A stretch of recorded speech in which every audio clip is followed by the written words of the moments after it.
is Muhammad Azim Zainal. My metric number is 1756 175096. My name is Najma Binti Jamal. My metric number is 174090. My name is Muhammad Kamil Khairi Muhammad Zaidi and my metric number 172590. My name is Aina Ayuni. My metric number is 172196. Okay, now tonight we gather again to do for our book review, second last video. The first book review is about Pride and Prejudice by Jane Austen. So now let's talk about the bibliography of the writer, who is Jane Austen. Jane Austen is a novelist with an extremely narrow focus that extends surprisingly into a wide range of concern. Her books can be viewed most simply as early good romance novel, more broadly as sharp critiques of 19th century vanity, cruelty and folly, and broadest of all as an indictment of social system and economic system dedicated to the marginalization and commodification of a full half of human experience. This is the important point to remember about classic literature. The reason why it even became classic in the first place.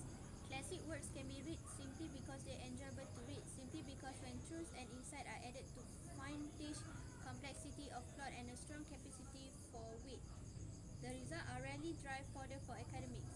The results are faithful, engrossing portraits of life, satisfying even in their narrowness, ultimately satisfying perhaps because of their narrowness.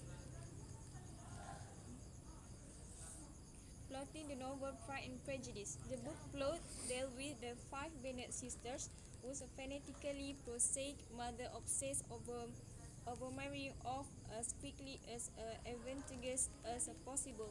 Most of the action centered on the two eldest Bennet girls, dutiful Jane and practical, quick-witted Elizabeth. For the better part of the book, these sisters are occupied chiefly in damage control against the various disastrous almost engagement they and his sister find themselves in, as well as is pining after the various objects of affection.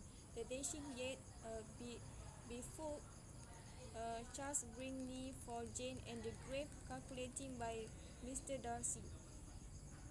So dark, so cool, so rational for Elizabeth, whose viewpoint is probably based on her wit and level-handedness compared to his sister, the closest of Austens.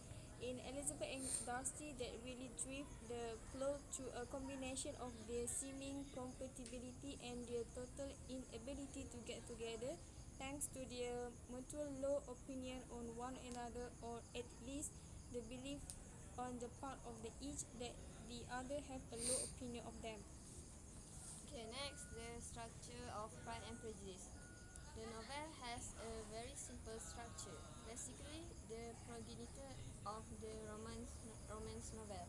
Two people should be together on the first page and end up together on the last, with various complications to fill out the rest of the book.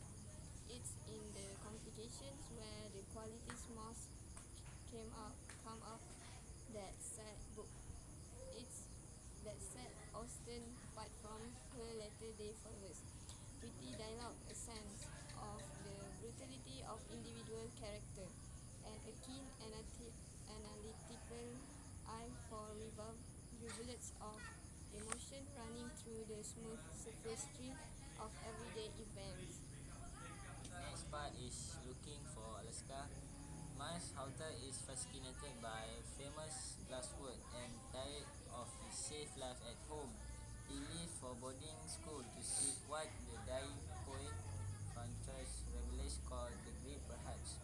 Much awaits Miles at Calvary, including Alaska young, clever, funny, screw up, and dead sexy. Alaska will pull Miles into her labyrinth and catapult him into the great perhaps. Green was awarded the 2006 Michael L. Prince Award for Looking for Alaska. It is taught in many high school and college curricula and has been published in more than 15 languages. Looking for Alaska is a young adult novel by John Green, published in March 2005 by Clifton Juvenile. Green's first novel won the 2006 Michael L. Prince Award from the American Library Association. During the week of July 29, 2012, Looking for Alaska broke into the New York Times bestseller list at number 10 in children's paperback, 385 weeks, more than 7 years after it was released. John Green is absolutely brilliant. I can't believe I waited this long to read this novel. In the span of 221 pages, John Green took me from happiness to sadness to peace. Some themes covered in Looking for Alaska are friendship, love, loss, afterlife, guilt, and denial. The book starts the book starts out with Miles Halter moving to a boarding school in Alabama where he meets his roommate Chip the colonel and ever so mysterious, beautiful Alaska Young. Miles is nicknamed Patch and the story takes off from there. The character development in Looking for Alaska was amazing. I felt so deeply connected to these characters, which is why this book was so incredibly heart-wrenching. Miles was slightly awkward, innocent boy from Florida who, by his friends' standards, had a normal life with two parents. Then there is the colonel who has a mom that lives in poverty and Alaska who says she is homeless. Patch had no idea what he was walking into when he came to the creek, but it was an adventure he will never forget. Then there is Chip, otherwise known as the Colonel. He is Patch's roommate. The Colonel is confident and very full of himself as far as characters go. There was something inside the colonel that was broken that made him the way he was. The colonel is the ringleader and gets Patch to do many things with him on campus.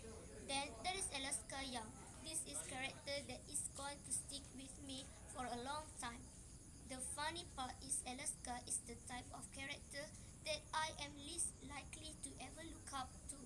Alaska enjoys sex, drinks, and smokes excessively. Next, next,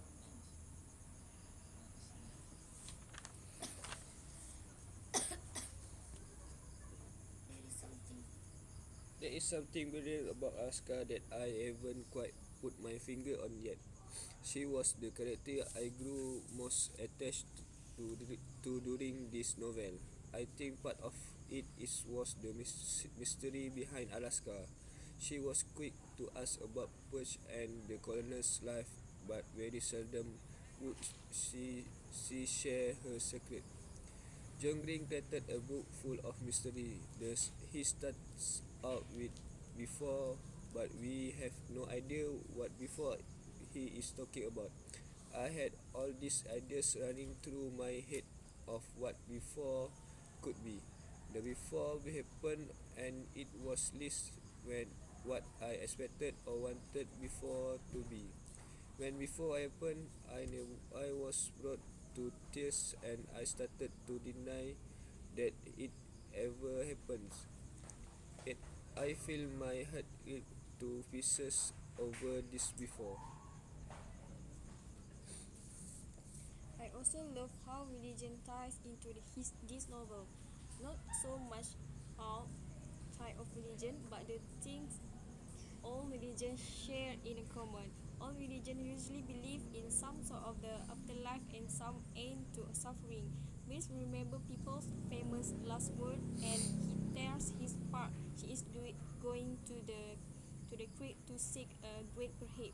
I don't know if Amirs really ever achieve his goal, but he does find his friends that actually care about him and friends that he actually care about also. The question Alaska wonders so often during the novel is how will we ever get out of this labyrinth of suffering? I look up labyrinth after finishing this novel that is a series of passages that are hard to find a way out of.